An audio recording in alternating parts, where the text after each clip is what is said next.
Namaste. In our series Open Conversations, we talk about I love hate. This is a very provocative subject, and we are going to do it in the context of pluralism versus singularism and the challenges within pluralism. So let us do it with our psychoanalysis consultant, Mr. Himanshu Vaidya. Namaste, Mr. Vaidya. Namaste. Can we start with this strange sounding title, I love hate? What does it mean? It's a globe and it is a stack of meaning. Conventionally, we believe that love and hate are opposites. They are mutually exclusive and there is no common ground between the two. However, psychoanalysis tells us something else. Psychoanalysis brings to us strange, at the first sight paradoxical, at times ironical, but very complicated combinations of the two. Psychoanalysis tells us that love and hate need not be mutually exclusive, but they can exist together for the same person. What we call ambivalence. So it is not love or hate. You can also have love and hate. As though this was not enough, there are even more complications where psychoanalysis shows us that there are situations where hate is an act of love. Because a love relationship has failed, love has turned into hate. And through the hate, one is maintaining a relationship. So between losing a person completely and connecting to the person with hate, somebody has selected connecting to the person with hate. We also have something which is called love of hate. That one gets addicted to this hate because it gives the person certain relief in the unconscious. And it also helps the person to keep away from people from getting close. And it also helps the person overcome certain disintegrating anxieties into himself. So here, hate is used for a dysfunctional solution, but even then a solution. Then we have a hate of love. That because a person has been so thoroughly hurt that the person has developed a hate for love. Just as people develop a fear of love. So then the person gets into this paradoxical situation. I want love and I don't want love. And all these combinations, they exist in the human mind and in operation in human relationships. And then we look at another aspect that psychoanalysis brings to our notice, that hate, although we may not call it an ideal emotion to have, but it has survived this evolutionary selection. And anything that has survived the selection process of evolution must be having something of value. So what is the value of hate? Psychoanalysis therefore brings us that hate has its own value in evolution. It helps us to differentiate between the nurturer and the predator. That we have to love the nurturer and we have to hate the predator. If there was no hate and no anger, and if we went to the predator with the same love we go with through the nurturer, we would be eaten up by the predator. So hate and aggression have their own value in evolution. There is also in the moral sphere the value of hate, that we love what we believe is moral and we hate what we believe is immoral, and that has also helped individuals and societies in progressing faster. And then we have love and hate playing out in the realm of ideology, that people sincerely believe that if this ideology is implemented on a mass scale, human beings will be far happier and the progress will be far swifter. And because they believe in this, intense love and hate are generated. Intense love for one's own ideology and intense hate for a competing ideology or opposite ideology. And we saw that during the Cold War between capitalism and communism. We also saw that in the Second World War between Nazism and communism. We also see that even today, when a group gets into a fanatic belief about one's religion or ideology being the only correct thing. So this has been there, the importance of hate and managing hate in group affairs is a very critical thing for the whole of human civilization. And this brings us to the topic of looking at it from perspective of pluralism and singularism. Because if we go into the generation of hate, then there are many ways hate can be generated. When we look at hate in the ideological context, in the policy context, then the generation is very clear. It has to do with singularism and pluralism. Pluralism means I believe that I have an intellectual belief and I have some knowledge.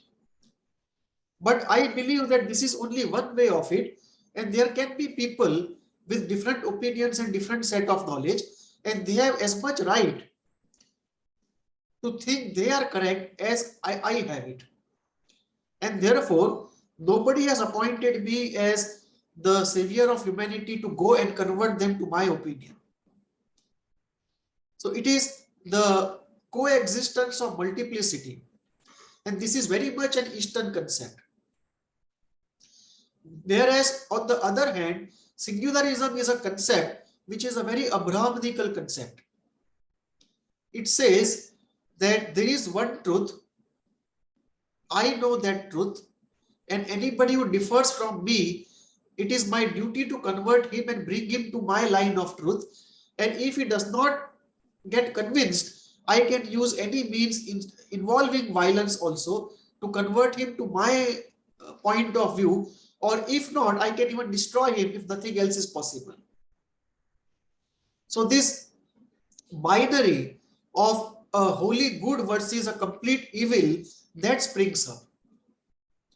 And once this binary springs up and anyone is classified as evil, then there is no limit to which persecution can be done.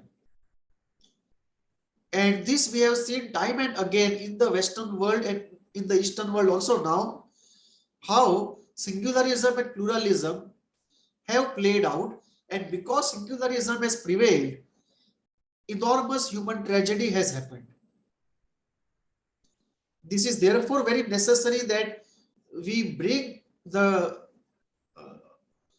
debate of singularism and pluralism to the center stage of public discourse, and within that try to see how best we can manage negative emotions like hate and aggression.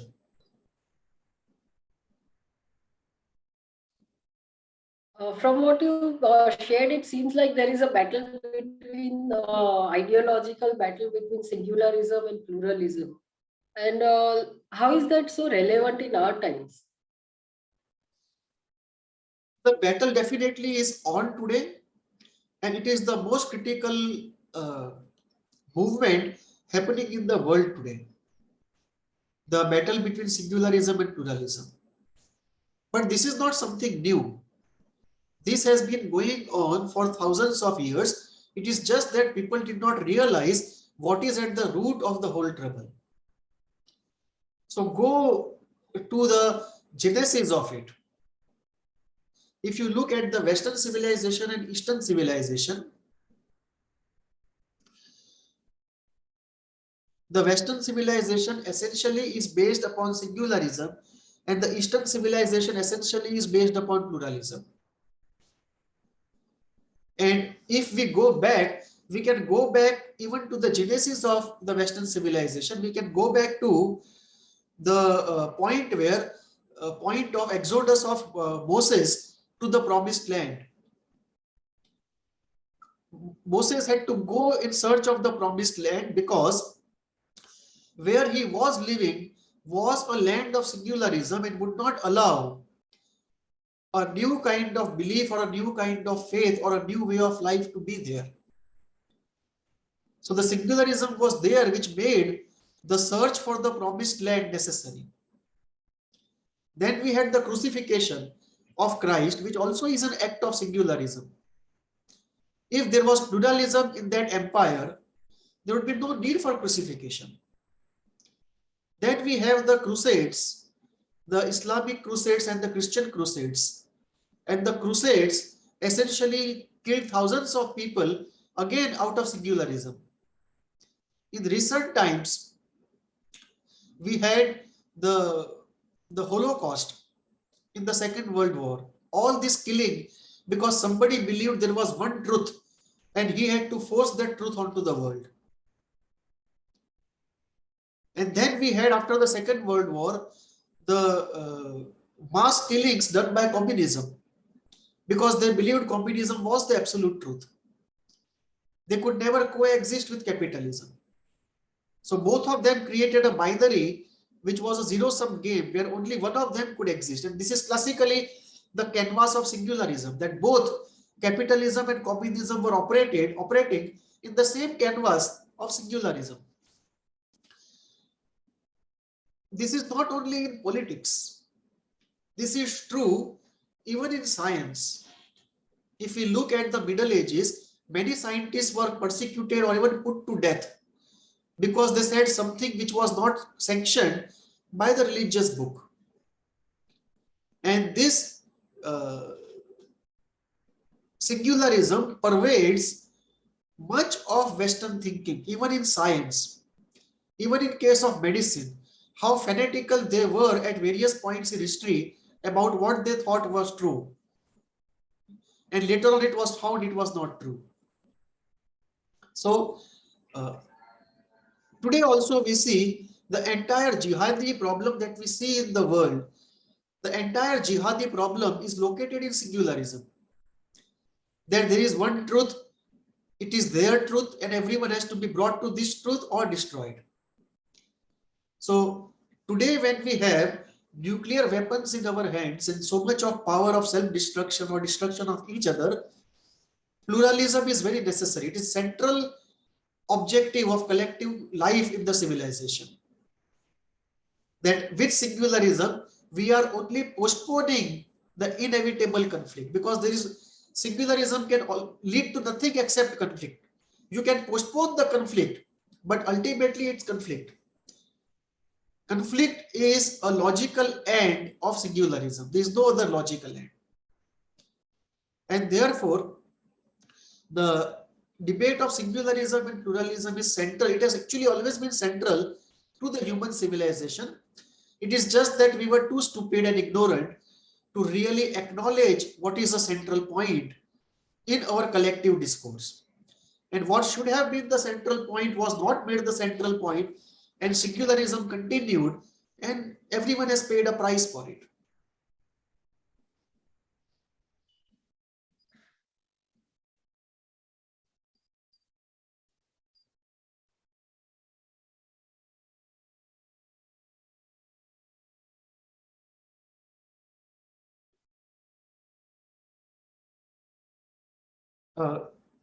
Can you hear me?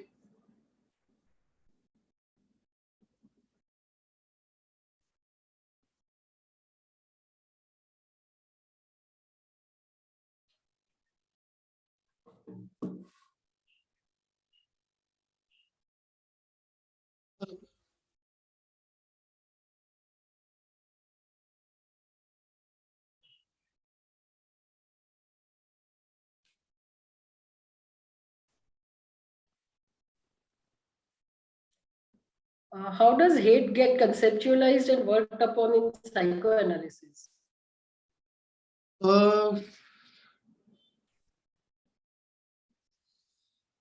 Hate is seen as one of the important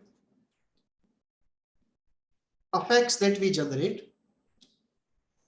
It is also seen as a resultant effect, in the sense when a desire is not fulfilled, we have frustration, hate, and anger. And just as you have a rainbow of love, you can also have a rainbow of hate. Hate emerging out of so many different contextual situations. The way it gets conceptualized in psychoanalysis is, it's worked through is this. The first is to acknowledge hate, because it's a difficult emotion to acknowledge for many people. People take it on their self-image and self-esteem if they have to say, I hate somebody. So the first is acknowledgement and acceptance that the emotion is there.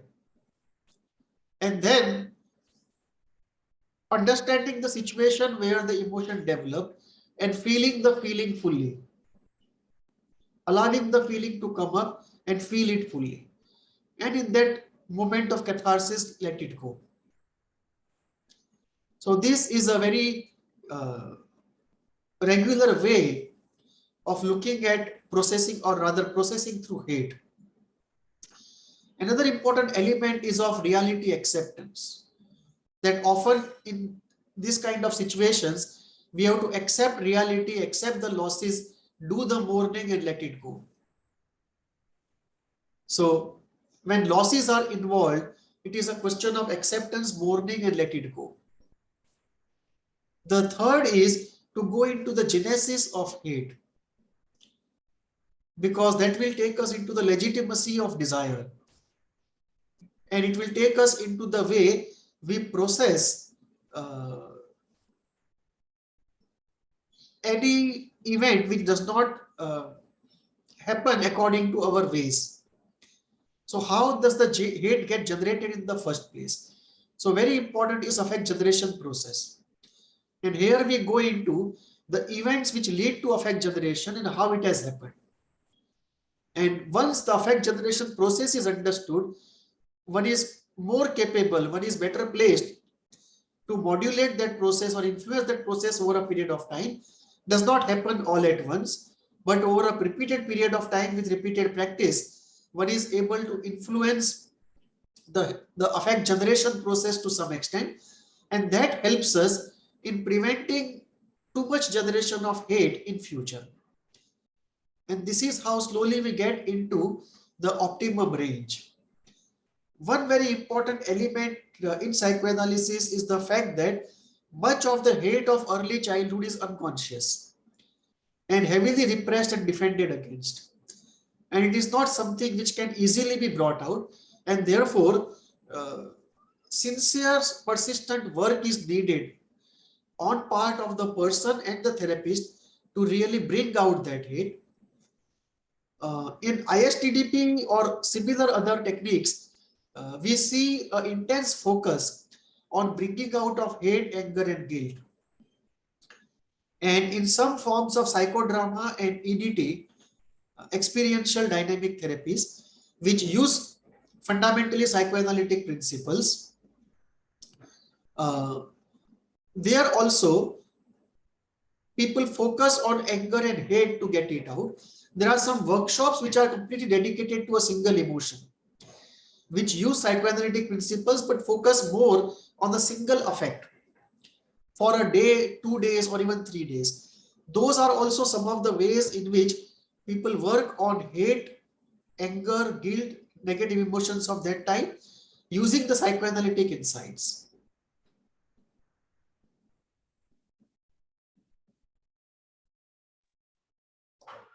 How is hate to be integrated with other more pleasant emotions within the paradigm of pluralism?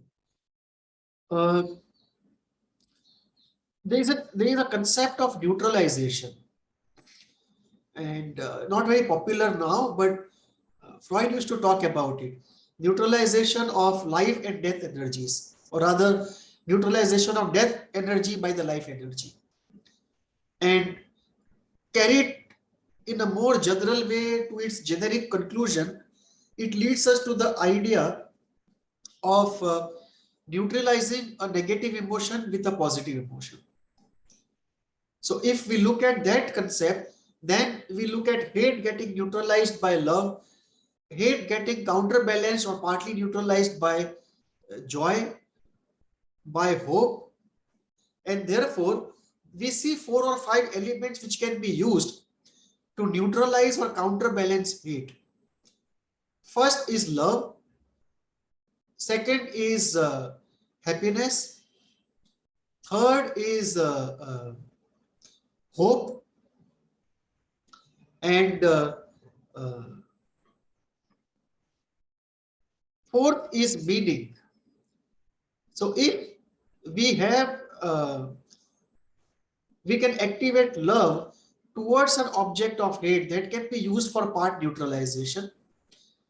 If we are happy uh, broadly in other areas of life, even though there is hate in some area, then it's easy to deal with that hate, and maybe we can bring positivity from other areas into this event, this situation. Hope is very important. If we are hopeful that what we have lost we can get again, hate becomes manageable. The person because of whom we have lost something, he becomes more forgivable. And if we can find meaning in that loss or frustration, then we can influence the generation of hate. So the generation of hate, neutralization of hate, management of hate is much easier if these 4 we can use and they are somewhat in our favor. The elements of love, happiness, hope, and meaning. And the most important part when we apply it to singularism and pluralism is the genesis of hate. Because when we look at the rainbow of hate, there are many types of hate which exist. And in the context of singularism and pluralism, it is primarily ideological hate. And it generates primarily because of singularism. If you are subscribing to pluralism, the generation of hate itself goes down radically. And therefore, the further steps in management of it, they become very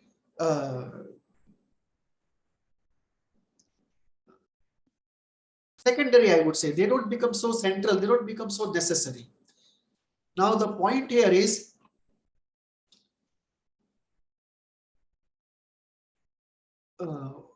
when we look at hate per se within the context of singularism and pluralism, drawing lessons from history is very essential, and looking at the fundamental character of thinking in the West and the East and the consequences of the two, that has to be brought into the central discourse. Unfortunately, it is not there.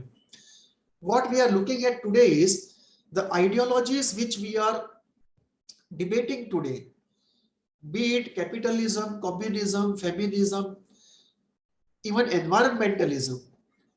And now what we have is this ragtag wokeism. All of them essentially flow from the Western singularism. They may at times be completely antithetical to each other, but essentially they all share the same character of singularism, and they are in that sense very totalitarian in their approach. Definitely in spirit, if not in letter. Definitely in their heart of the hearts, if not in the articulate discourse. So my feeling is the first thing to be done is to bring this debate of singularism versus pluralism into the center stage, and thereby reduce generation of hate itself in a substantial measure.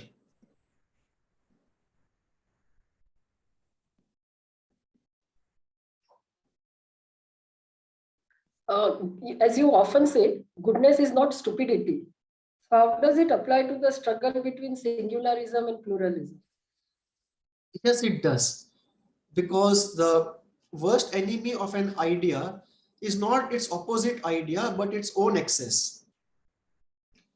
So when we talk of pluralism, the worst enemy of pluralism is not singularism, but its own excess. If you stretch pluralism to its absurd limits and you get into a position where you say that the destructive attack of singularism should also be tolerated as something within the ambit of pluralism, it leads to a self-destructive situation. We have seen this in case of granting human rights to terrorists.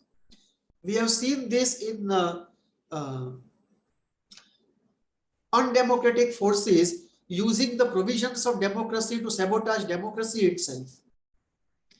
We have seen the assassins of human rights use human rights laws to assassinate the very spirit of human rights. So this is something we have to be very vigilant about, that pluralism is not used by singularism to destroy pluralism. And this is a mistake that many liberal democracies are making at this moment, that they don't realize the type of adversary they are facing. There are two statements quite contradictory. The first is, an eye for an eye makes both the people blind. And the second statement is, the only answer to barbarism is infinite barbarism. Now, both the statements are true in their own context. It depends what kind of adversary you are facing and what is the situation you are located at. Now, if you apply the first principle where the second ought to be applied, you will be wiped off. And this is the trouble that many people have, that they are not able to make out that contextually where are they operating. And this is the difficulty of pluralism in the world today, that many of the forces, very totalitarian, brutal, barbaric forces. And here I would use two words. There is something which is called holy barbarism, and there is something which is called secular barbarism. Because barbarism also comes in all colors and flavors. And both this holy barbarism and secular barbarism, they both are outputs of singularism. Because if we see in the last century, more people were killed in mass killings, not for religious purposes, but for secular purposes. We can see all the Nazi pogroms, we can see all the communist pogroms. And therefore, it is very necessary that those who are advancing the cause of pluralism know how to have an optimum engagement of pluralism with itself and with singularism.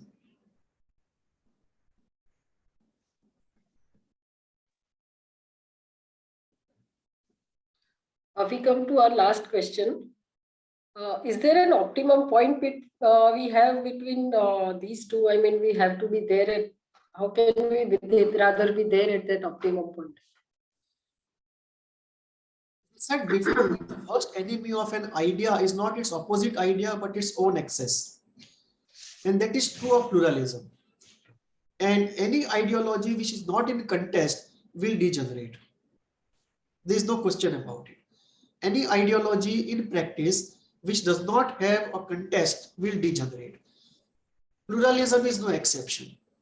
If you just wipe out singularism completely, within a few decades, pluralism will start degenerating. So a contest is necessary. We also have to recognize that in certain situations, singularism is also a necessity. And there is an optimum level to it. The optimum is this: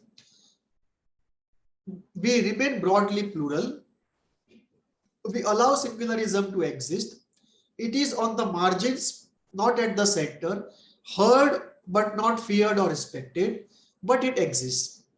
In certain parts of the plural implementation, we will have no choice but to implement singularism. You cannot have an army where everyone says, I will do only what I feel is correct. You should implement pluralism and listen to everyone's opinion. No army can work like that. We cannot have we cannot have pluralism in junior KG and class 1, where every child says, I don't agree with the teacher, I have this opinion. I mean, in certain places, it is ridiculous to apply the principle of equality and pluralism. So we should be careful that we are at the optimum point and we don't stretch the concept of pluralism to absurdity, because there is a danger of it. The danger of pluralism is it can easily be a slippery slope to free for all relativism. And this free for all relativism is an extremely destructive concept, because no order, no discipline, no alignment of purpose, no direction is possible in that kind of situation. I mean, it's a complete dysfunctional chaos. So we have to be careful that on this slippery slope, we don't slip down and we keep pluralism at its optimum zone. We keep singularism in contest outside of pluralism, and within pluralism, certain zones where singularism has to be implemented, we do so with a sense of judiciousness.